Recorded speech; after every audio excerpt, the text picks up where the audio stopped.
Testing, testing, 1, 2, 3. I'm Cheyenne Nicole. This is my channel. So I just had one of those really, really hard conversations. We're going to talk about it. Avoidance. Have you ever been kept at an arm's length? At an arm's length? I am the one at that arm's length. What does this arm mean? Why are you being held back? Why are you being kept from the closeness with this person? We're going to address it. It could be you did something wrong. It could be you messed up. It could also be that they interpreted something that you did or said as a threat or a danger. The way that avoidants deal with things is we don't have to. We can just leave you. We can just exit out of the building. It is actually a lot more comfortable than dealing with what you did.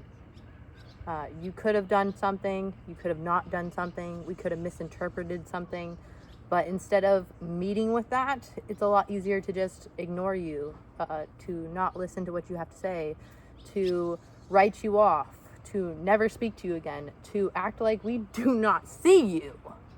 And that I can understand being frustrating and feel unfair. And if you're dealing with somebody like that, you don't deserve it. You don't deserve it. So I had an interaction with a friend in the last year. They hurt me, but had no idea that they hurt me. I decided since they hurt me, I'm just never going to speak to them again, ever. I don't need that friendship, and I don't need that person. I don't need anybody. And that's how it feels to be an avoidant. You don't need anybody. But at the same time, I would love to have a connection. I would love to have friendships. I would love to have connections. But not at the cost of my self-respect. Not at the cost of my autonomy and my freedom. Not at the cost of me communicating to the best of my abilities and not being received. And that's what happened in this interaction. It was a miscommunication, and even though I could clearly see that it was probably a miscommunication, instead of communicating, I decided detaching was best. And it's really easy for me to detach, so that's where I decided I wanted to leave it. But this is also a connection with a mother that is got a son who's friends with my son. So it's been very challenging, and I decided today that I was going to communicate. Did I decide that on my own? No. I would have never, ever, ever, ever spoken to the woman again. And when she called, I felt the avoidance creep in. And then I thought, you know what? What's the worst that can happen? The way to get through your avoidance and your avoidant tendencies is to break through them. So I said, hey, we should hang out and talk. And then I said, actually, I'm just going to tell you.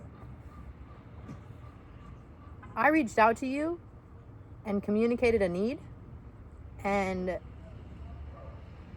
not only did you not meet that need, but you communicated that it was possible for you to meet that need very easily in front of me. And that really hurt my feelings, made me really sad and angry. And that's honestly why I haven't spoken to you since. That's why I haven't given you the time of day since. And I apologized for not communicating that, because I could have communicated that. It wasn't gut-wrenching to do, you know. I still haven't broken it down as to why I didn't just yet, because this all just happened. But I feel like I am closer to a connection. I do not think that this person is got like secure connecting.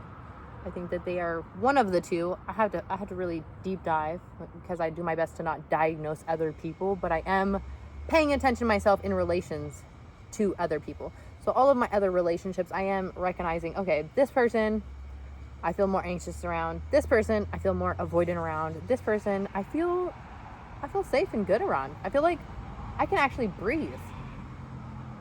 Some of these connections, I don't even have to have my man brain on. I can just turn that off and have my girl brain on. That's some next level stuff. So anyways, the way through the avoidance is pushing into the discomfort. And it will take a lot of invitations because not everybody is going to seem worth it to overcome something that has gotten us through our whole entire lives. I'm 33 years old. If I have to pick between some person and what's kept me alive and safe for the last 33 years, sure, it probably kept out some good interactions maybe, but it's kept me alive and safe-ist. I've abandoned myself too many times, and I understand that that is where this issue is. I've abandoned myself too many times. I don't want to keep doing that, and I have to be cutthroat when it comes to that. So if you are dealing with anybody that is avoidant or has avoidant tendencies, I would use it to your advantage to learn about yourself, learn about other people, learn about how to have compassion for other people, and also come to terms with the fact that some people are the way that they are, and you are going to have to love them where they are at. And if you expect them to get past any of that, to get closer, to connect, to genuinely connect, you're going to have that understanding that the way they are, whether it's anxious or avoidant or both or secure, whatever it is, that got them to where they are for you to be able to see them. But do you really see them? Are you really able to accept them for who they are?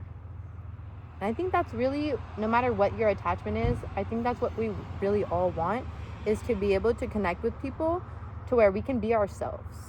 And when I come up against the relationships that I'm coming up against, and I'm recognizing, okay, this is causing anxious tendencies in me. This is causing avoidant tendencies in me.